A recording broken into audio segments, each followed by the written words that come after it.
ఈరోజు తెలంగాణ రాష్ట్ర వ్యాప్తంగా సంచలనం రేపుతున్నటువంటి జూబ్లీహిల్స్ బై ఎలక్షన్ అందరికి తెలిసిన విషయమే. ఆ ఎలక్షన్స్ లో ప్రధాన పార్టీలుగా కాంగ్రెస్ పార్టీ కావచ్చు, బీఆర్ఎస్ పార్టీ, బీజేపీ, ఈ మూడు ప్రధాన పార్టీలుగా నిలబడిన మనం చూస్తున్నాం అందరము.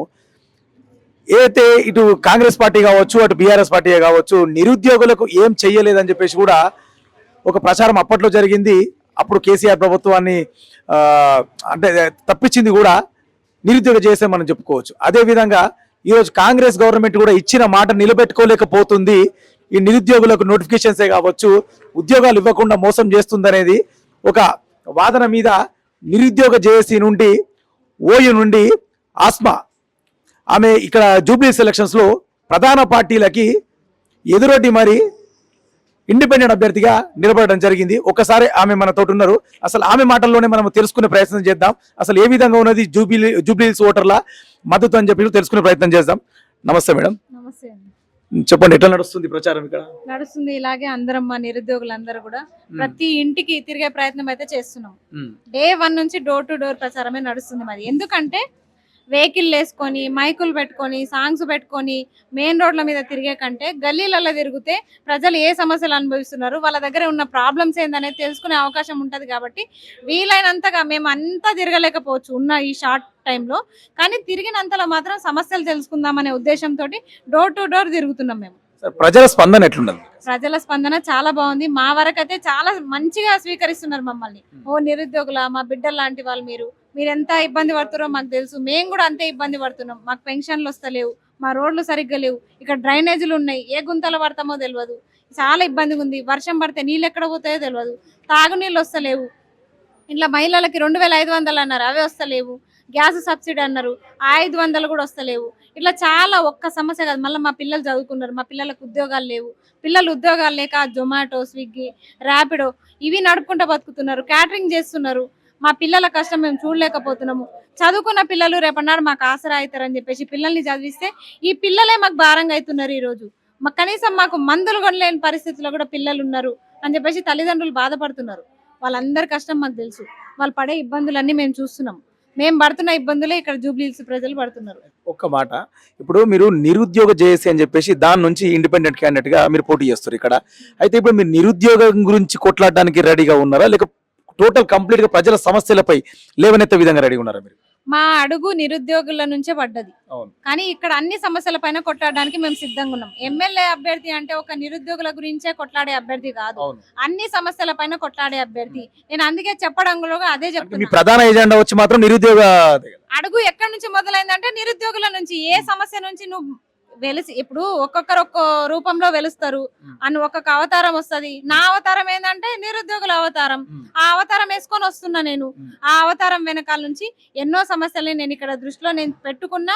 ఖచ్చితంగా నేను చెప్తున్నా కదా, రోడ్డు సమస్యలు ఉన్నాయి, డ్రైనేజీ సమస్యలు ఉన్నాయి, వాటర్ సమస్య ఉంది, ఇక్కడ కరెంటు సమస్య ఉంది, కరెంటు స్తంభాల సమస్య ఉంది, రోడ్లు అస్తవ్యస్తంగా ఉన్నాయి, పరిశుభ్రంగా ఉండట్లే, చిన్న చిన్న షాపులు కూడా పెట్టుకోవడానికి ఇబ్బంది అవుతుంది, కొందరు రౌడీలు మామూలు కూడా వసూలు చేస్తున్నారు.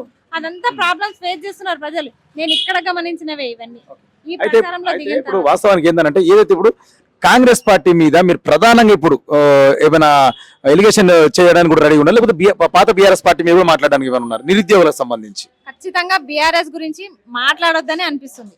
ఎందుకట్లా? వాళ్ళకి నిజంగా సిగ్గు శరం ఏమాత్రం నిరుద్యోగుల మీద చిత్తశుద్ధి ఉంటే వాళ్ళే చక్కగా పరిపాలన చేసి ఉంటే, రైతు బంధులు ఇచ్చిర్రు, అన్ని చేసిరు వాళ్ళు, కానీ నిరుద్యోగులకు అన్యాయం చేసిరు. ఆ పాపమే ఈరోజు చుట్టుకుంది మీకు. మీరు నిరుద్యోగులకు నోటిఫికేషన్లు ఇచ్చి ఉంటే మాకు దుస్థితి వచ్చేది కాదు. ఈ రోజు ఇట్లా ఈ ప్రభుత్వంలో ఇబ్బంది పడేటోళ్ళమే కాదు. వాళ్ళొక్క నోటిఫికేషన్లు ఇచ్చి ఉంటే మాత్రం నిరుద్యోగులందరం కూడా బీఆర్ఎస్ సైడ్ ఉండేటోళ్ళం. కానీ వాళ్ళు నోటిఫికేషన్లు ఇవ్వకనే ఈ రోజు వాళ్ళు ఇబ్బంది పడుతున్నారు, మేము కూడా ఇబ్బంది పడుతున్నాం. రేవంత్ రెడ్డి గారు వచ్చేసి మాట్లాడుతున్నారు, 60,000 పైచీలకు మేము నిరుద్యోగులకు ఉద్యోగాలు ఇచ్చామని చెప్పేసి ఆయన మాట్లాడుతున్నాడు. ఆయన ఇచ్చింది కేవలం 5,400 ఉద్యోగాలు అని చెప్పేసి మీ నిరుద్యోగ చేసే వాళ్ళు చెప్పిన మాట అది. ఇంతకు ముందు గవర్నమెంట్ లో ఇచ్చిన నోటిఫికేషన్లే కానీ మీరు వచ్చేసి ఓన్లీ పేపర్ ఇస్తారు, ఇక్కడ అంతకు మించి ఏమి ఇవ్వలేదని చెప్పేసి కూడా నిరుద్యోగ చేసే వాళ్ళే మాట్లాడారు. అవును, అది నిజమే కదా. గత ప్రభుత్వం నోటిఫికేషన్లు ఇచ్చింది, మీరు అపాయింట్మెంట్లు ఇస్తున్నారు. ఇక్కడ 50-50 ఉంది మీకు. మీ 50-50 కూడా 100% కష్టపడ్డది మేము, మా నిరుద్యోగులు. ఏ ప్రభుత్వంలో అయినా నిరుద్యోగులు కొట్లాడితేనే నోటిఫికేషన్లు వచ్చినాయి, నిరుద్యోగులు మాట్లాడితేనే నోటిఫికేషన్లు వచ్చినాయి. అయితే ఇదే విధంగా గత 9.5 సంవత్సరాల కాలంలో బీఆర్ఎస్ గవర్నమెంట్ లో దాదాపు 2 లక్షల పైచిలకు మేము ఉద్యోగాలు ఇచ్చినామని చెప్పేసి డైరెక్ట్ గవర్నమెంట్ వెబ్సైట్ లోనే అప్పుడు కేటీఆర్ పెట్టారు ఎలక్షన్స్ ముంగట. ఓకే, మరి ఈయన వచ్చేసి 23 నెలల కాలం అయిపోయింది కదా, 23 నెలల కాలంలో 5,400 ఉద్యోగాలే ఇచ్చిండు కదా రేవంత్ రెడ్డి. దాని మీద ఎట్లా స్పందిస్తారు మీరు? ఎందుకంటే ఇప్పటిదాకా మీరు ఒక మాట మాట్లాడారు బీఆర్ఎస్ చేసిన పాపం మీద అని చెప్పేసి. ఆల్రెడీ బీఆర్ఎస్ వచ్చేసి 2 లక్షల ఉద్యోగాలు నోటిఫికేషన్ ఇప్పుడు ఈ ఉద్యోగాలు ఇచ్చినామని చెప్పేసి ఆయన వెబ్సైట్ లో పెట్టారు ఓళ్ళు కేటీఆర్ గారు. ఈయన 23 నెలల కాలం అయింది కదా, 5,400 ఉద్యోగాలు, ఇంకా తిప్పి కొడితే 2 ఏళ్ల కాలం కూడా లేదు కదా, దీని మీద ఎట్లా స్పందిస్తారు? వాళ్ళు గత ప్రభుత్వంలో ఈ కాంట్రాక్ట్ బేస్ ఉద్యోగాలు ఉంటాయి కదా, అవి రెగ్యులరైజ్ చేసి కూడా అవి వాళ్ళ ఖాతాలు వేసుకున్నారు. దాంట్లో వేసుకోవడం వల్ల మా నిరుద్యోగులు నష్టపోయారు. అలా చేయడం వల్లనే నిరుద్యోగులు నెక్స్ట్ జనరేషన్ మొత్తం నష్టపోయింది. ఇప్పుడు జూనియర్ లెక్చరర్లు కూడా 3,000 పైచిలకు పోస్టులు రెగ్యులరైజ్ చేసిరు. చేయడం వల్ల నెక్స్ట్ మేము రాసినప్పుడు 1,100 పోస్టులు ఉన్నాయి. ఇది ఎవరు పాపం చెప్పండి? వాళ్ళు కాంట్రాక్ట్ బేస్ లో ఉన్న వాళ్ళు రెగ్యులరైజ్ అయిపోయారు, అయిపోయిన వాళ్ళు ఎట్లాగో అయిపోయారు. మరి కొత్త కాలేజీలు ఉన్నప్పుడు మాకు పోస్టులు ఎందుకు పెంచి మీరు నోటిఫికేషన్లు ఇవ్వట్లేదు? సరే వాళ్ళు పాపం చేసిరు, వాళ్ళు 2 లక్షల ఉద్యోగాలు ఇచ్చినామని చెప్తున్నారు. ఈ కాంట్రాక్ట్ బేస్ లో అన్ని కలుపుకొని వాళ్ళు చెప్తున్నారు. మీరు ఆ ప్రభుత్వం ఈ ప్రభుత్వం కలుపుకొని మీరు 2 లక్షల మీరు 70,000 ఇచ్చినాము 60,000 ఇచ్చినామని మీరు చెప్తున్నారు. ఈ వేలం పాటలు నిరుద్యోగుల పైన ఎన్ని రోజులు? అంటే ఎటు తిరిగి మాత్రం నిరుద్యోగులు ఖచ్చితంగా ఇప్పుడైనా కాదు అప్పటి నుంచి అన్యాయం జరిగింది అంటారా? ఖచ్చితంగా అన్యాయం జరిగింది. అప్పటి నుంచి అన్యాయం స్టార్ట్ అయింది. మాకు ఎక్కువ మోతాదులో బీఆర్ఎస్ గవర్నమెంట్ నుంచే మాకు అన్యాయం జరగడం స్టార్ట్ అయింది. అప్పటి నుంచి మొదలైంది, ఇప్పటిదాకా అది ఫిలప్ అయితే లేదు. రేవంత్ రెడ్డి వచ్చేసి నెలకు సంవత్సరానికి 2 లక్షల ఉద్యోగాలు అన్నాడు కదా. అందుకే కదా మేము ఎట్లా గెలిపించినామో అట్లా రోడ్ల మీద ఎక్కి ఈ రోజు వ్యతిరేకం చేస్తున్నాము రేవంత్ రెడ్డిని. ఈ రోజు మమ్మల్ని చాలా మంది అడుగుతారు, మీరు కాంగ్రెస్ పార్టీకి మాత్రమే ఓటు వేద్దని చెప్తున్నారు అంటే బీఆర్ఎస్ కి ఏమంటారా బీజేపీకి ఏమంటారా అని మీకు అసలు ఒకసారి అవగాహన చేసుకోండి. కాంగ్రెస్ పార్టీకి ఓటు వేద్దని ఎందుకు చెప్తున్నామంటే గిందుకే మీరు ఏడాదిలోపే 2 లక్షల ఉద్యోగాలు అన్నారు, నిరుద్యోగ భృతి అన్నారు. ఇవన్నీ మా సమక్షంలో తయారు చేసిన మేనిఫెస్టో మాకు తెలుసు. మరి ఆ మేనిఫెస్టోని ఎంత అమలు చేస్తున్నారు? మీరు అమలు చేస్తున్నారా? చేయట్లేదు. కాబట్టి ఎందుకు దూషిస్తున్నారంటే మాకు ఇప్పుడు ఒక కుటుంబం ఉంటది, కుటుంబంలో యజమాని తప్పు చేస్తాడు, ఖచ్చితంగా కింద కుటుంబ సభ్యులు ఖచ్చితంగా అడుగుతారు, కడుగుతారు కూడా, అవసరమైతే కొడతారు, తంతారు కూడా. అదే పని ఇప్పుడు మేము చేస్తున్నాము. నీకు ఒక భవిష్యత్తుని ఇచ్చినాము, ఒక కుటుంబాన్ని ఇచ్చినప్పుడు నువ్వెందుకు మరి మా గురించి ఆలోచించట్లే? నీ కుటుంబ సభ్యుల గురించి నువ్వెందుకు పట్టించుకోవట్లే? మాకు ఆ రైట్స్ ఉన్నాయి, నిన్ను ఎట్లా ప్రభుత్వంలో కూర్చోబెట్టినామో అట్లా ఇప్పుడు మేము ప్రశ్నిస్తాము. మేము ఏమన్నా నువ్వు పడాల్సిందే. ఈయన ఒకటి కూడా డైరెక్ట్ నిన్న కాక మొన్నటి దాదాపు ఒక 3-4 డేస్ బ్యాక్ నిరుద్యోగ జేఏసీ అని చెప్పేసి పోతే కాంగ్రెస్ నాయకులు వాళ్ళ మీద దాడి చేసింది కూడా మనం యూట్యూబ్ సోషల్ మీడియాలో చాలా అలచల్ అయింది. అది నిరుద్యోగ జేఏసీ మీద, దాని మీద ఎట్లా స్పందిస్తారు? ఖచ్చితంగా అది ఎవరు చేసినా సరే కాంగ్రెస్ పార్టీకి వ్యతిరేకంగానే చేస్తున్నారు. వాళ్ళు కూడా నిరుద్యోగులే, నేను కాదనట్లేదు. కానీ మా నిరుద్యోగులు చేసిన ఒక తప్పిదం ఏంటంటే వాళ్ళు మాతో కలిసి రావాల్సింది, అట్లా సపరేట్ గా పోవడం వల్ల ఇబ్బంది అయిపోయింది వాళ్ళకి. ఇప్పుడు ఎట్లా అయిపోయిందంటే వాస్తవానికి అక్కడ నిరుద్యోగ చేసి మీరు ఇద్దరు కలిసి ఉంటే మీకు ఓట్లు మంచిగా వచ్చే అవకాశం ఉంటుండే. అదొక చిన్న తప్పిదం జరిగిపోయింది మా సైడ్ నుంచి. నేను అదే అంటున్నా, ఎవరైనా నిరుద్యోగులు తిరిగేటోళ్ళు ఖచ్చితంగా అందరూ రండి, కలిసే తిరుగుదాం. మీరున్న ప్లేస్ మాకనే చెప్పండి. ఆ రోజు ఏమైందంటే లొకేషన్లు పెట్టుకోలేకపోయినాం, అందరు కూడా మా వాళ్ళే. కానీ ఏమైందంటే ఎవరు కూడా అప్రోచ్ అవ్వలేదు. ఆ రోజు వాళ్ళు సపరేట్ గా తిరుగుతున్నారు, మేము సపరేట్ గా తిరుగుతున్నాము. అట్లా బై మిస్టేక్ లా వాళ్ళకి దొరికి ఇబ్బంది పడ్డారు తప్ప. రేవంత్ రెడ్డి సర్కార్లా నిరుద్యోగులకు సంబంధించి మాట్లాడే రైట్స్ లేవంటారా? ఇట్లా దాడులు చేయడమే కానీ ఇదంతా మాట్లాడే రైట్స్ వాళ్ళకు ఉన్నాయా లేవా రేవంత్ రెడ్డి సర్కార్లో? అదే కదా, మీరు ధర్నా చౌక్ ఇచ్చినట్టే ఉంది, మైకులు మా చేతికి ఇచ్చినట్టే ఉంది, లోపల ఫెవికేసి ఆపుతున్నట్టుంది, గొంతులో ఏదో సీసం పొట్టి నువ్వు మాట్లాడన్నట్టుంది. మా పరిస్థితి దాడి చేయడం కరెక్టేనా? తప్పు, చాలా తప్పు. నేను చెప్తున్నా కదా, అందుకే నిరుద్యోగ దాడులను ఖండిస్తున్నాము. నేనే పోయి కంప్లైంట్ ఇచ్చొచ్చిన, నేను అభ్యర్థిని, నా విద్యార్థుల్ని నా నిరుద్యోగుల్ని మీరు ఎట్లా కొడతారు అని చెప్పేసి నేనే పోయి కంప్లైంట్ ఇచ్చొచ్చిన. సరే ఓకే, ప్రధానంగా వచ్చేసి సీఎం రేవంత్ రెడ్డి కూడా చాలా మాటలు మైనార్టీ ఓట్లు మాకే కీలకం, ఖచ్చితంగా ముస్లిం మైనార్టీ ఓట్లు కాంగ్రెస్ కే ఇస్తారు ఓట్లు ఖచ్చితంగా అని చెప్పేసి ఒక మాట ఆయన గట్టిగా చెప్తుండే. మాట దాని మీద ఏమంటారు మీరు? కాంగ్రెస్ అంటే ముస్లింలు అంటే కాంగ్రెస్ ఇట్లా వీళ్ళు కాంగ్రెస్ లేకపోతే ముస్లింలు లేరు, కాంగ్రెస్ ఉంటేనే ముస్లింస్ ఉంటారు అంటారు. కాంగ్రెస్ పార్టీ ముందు పుట్టిందా? ముస్లింస్ ఫస్ట్ పుట్టిరా? ఎవరు ముందు పుట్టిరు? ముస్లిం.